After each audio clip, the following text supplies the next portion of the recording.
8월 30일 성경 읽기 시간입니다.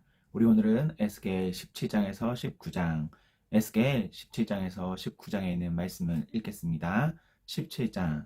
주님께서 나에게 말씀하셨다. 사람아, 너는 이스라엘 족속에게 수수께끼를 내고 비유를 들어 말하여라. 너는 그들에게 말하여라. 나 주 하나님이 말한다. 큰 독수리 한 마리가 레바논으로 갔다. 큰 나에게 긴 깃, 알록달록한 깃털을 가진 그 독수리는 백향목 끝에 돋은 순을 땄다. 독수리는 그 연한 햇순을 잘라서 상인들의 땅으로 밀고 가서 상인들의 성읍에 놓아두었다. 그리고 그 땅에서 난 씨앗을 가져다가 옥토에 심었다. 시냇가에다가 버드나무를 심듯 물이 많은 시냇가에 그 씨앗을 심었다. 그 씨앗은 싹이 나고 낮게 퍼지며 자라며 무성한 포도나무가 되었다. 그 가지들은 독수리에게로 뻗어 올라갔고 그 뿌리는 땅에 박고 있었다. 그 씨가 포도나무가 되어 가지를 내뻗고 덩굴 손을 뻗었다. 다른 큰 독수리 한 마리가 나타났다. 날개가 크고 기치 많은 독수리다. 그런데 보아라, 이 포도나무가 뿌리를 그 독수리에게로 뻗고 가지도 그 독수리에게로 뻗은 것이 아닌가. 이 포도나무는 새로 나타난 그 독수리를 보고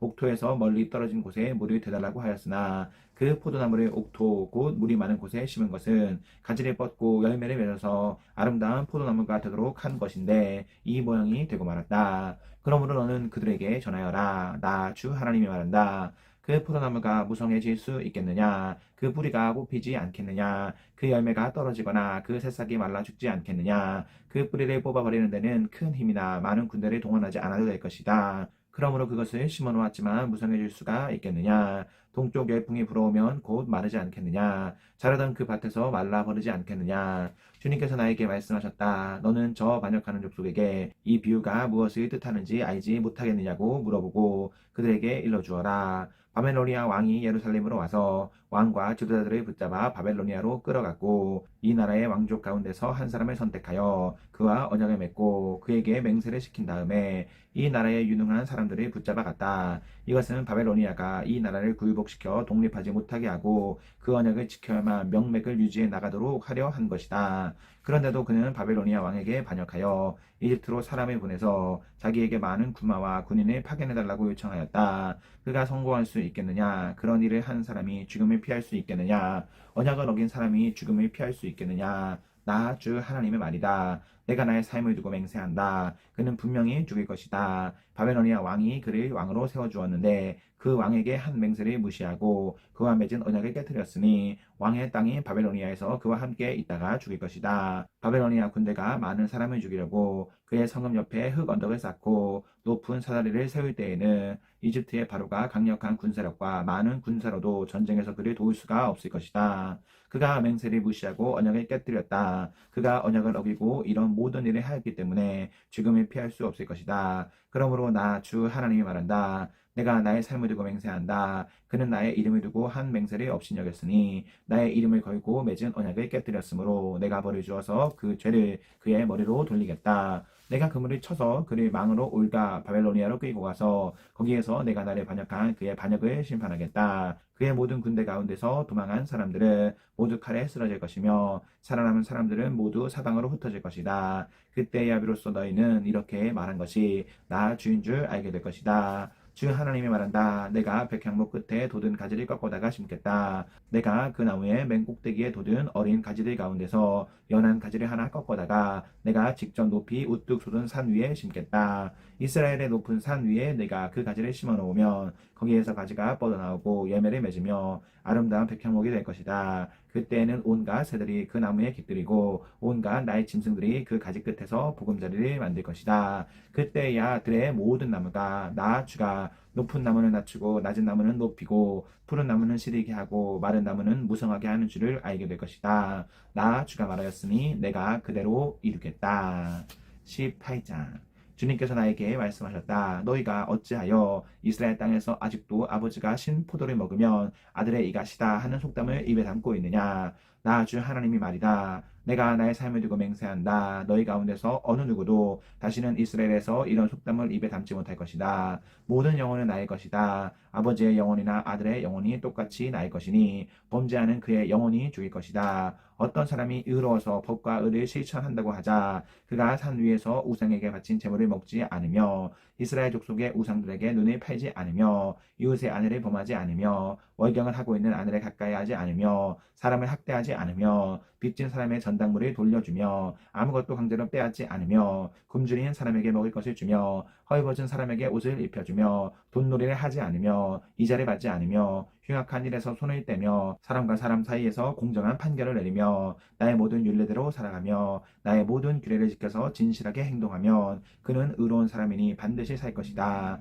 나 주 하나님의 말이다. 그런데 그가 아들을 하나 낳았다고 하자 그 아들이 이 모든 선은 하나도 행하지 않고 이들 악 가운데서 하나를 범하여 폭력을 휘두르거나 사람을 죽여 피를 흘리게 하거나 아버지와는 반대로 산 위에서 우상에게 바친 재물을 먹거나 이웃의 아내를 범하거나 가난하고 어려운 사람을 학대하거나 강제로 빼앗거나 전당물을 돌려주지 않거나 온갖 우상들에게 눈을 팔거나 역겨운 일을 하거나 돈놀이를 하거나 이자를 받거나 하면 그가 살 수 있겠느냐? 그는 절대로 살지 못할 것이니 이 모든 역겨운 일을 하였으므로 죽을 수밖에 없다. 자기의 피가 자기에게로 돌아갈 것이다. 그런데 이 의롭지 못한 그가 아들을 하나 낳았다고 하자 그 아들이 자기 아버지가 지은 모든 죄를 보고 두려워하여서 그대로 따라하지 않고 산 위에서 우상에게 바친 제물을 먹지도 않으며 이스라엘 족속의 우상들에게 눈을 팔지도 않으며 이웃의 아내를 범하지도 않으며 아무도 학대하지 않으며 전당물을 잡아두지도 않으며 강제로 빼앗지도 않고 굶주린 사람에게 먹을 것을 주며 벗은 사람에게 옷을 입혀주며 흉악한 일에서 손을 떼고 가난한 자를 압제하지 않으며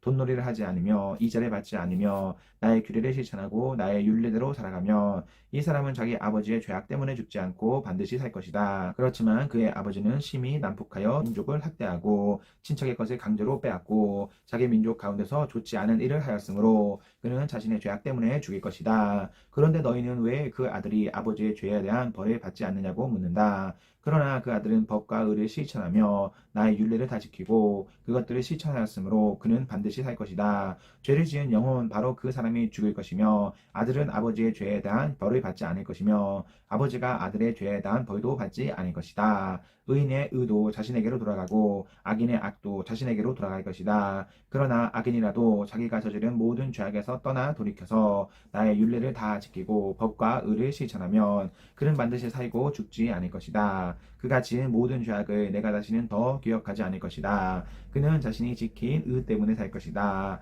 나 주 하나님의 말이다. 악인이 죽는 것을 내가 조금이라도 기뻐하겠느냐? 오히려 악인이 자신의 모든 길에서 돌이켜서 사는 것을 내가 참으로 기뻐하지 않겠느냐? 그러나 의인이 자신의 의를 버리고 돌아서서 죄를 범하고 악인이 저지르는 모든 역겨운 일을 똑같이 하면 그가 살 수가 있겠느냐? 그가 지킨 모든 의는 전혀 기억되지 않을 것이다. 그는 자신의 불성실과 자신이 지은 죄 때문에 죽일 것이다. 그런데 너희는 내가 이를 처리하는 방법이 공평하지 못하다는 말을 하는구나. 이스라엘 족속아 너희는 잘 들어라. 내가 일하는 방법이 어찌 공평하지 않으냐. 너희가 하는 행실이 오히려 공평하지 않은 것이 아니냐. 의인이 자신의 의를 버리고 돌아서서 죄를 짓다가 그것 때문에 죽는다면 그는 자신이 지은 죄 때문에 죽는 것이다. 그러나 악인이라도 자신이 저지른 죄에서 떠나 돌이켜서 법대로 살며 의를 행하면 자기의 목숨을 보존할 것이다. 그가 스스로 깨닫고 자신의 지은 모든 죄에서 떠나 돌이켰으니 그는 반드시 살 것이요 죽지 않을 것이다.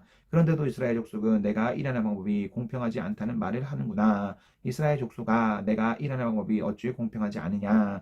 너희가 하는 행실이 오히려 공평하지 않은 것이 아니냐. 나 주 하나님이 말이다. 그러므로 이스라엘 족속아 나는 너희 각 사람이 한 일에 따라서 너희를 심판하겠다. 너희는 회개하고 너희의 모든 범죄에서 떠나 돌이켜라. 그렇게 하면 죄가 장애물이 되어 너희를 넘어뜨리는 일이 없을 것이다. 너희는 너희가 지은 죄를 모두 너희 자신에게서 떨쳐내 버리고 마음과 영을 새롭게 하여라. 이스라엘 족속아 너희가 왜 죽고자 하느냐. 죽을 죄를 지은 사람이라도 그가 죽는 것을 나는 절대로 기뻐하지 않는다. 그러므로 너희는 회개하고 살아라. 나 주 하나님의 말이다.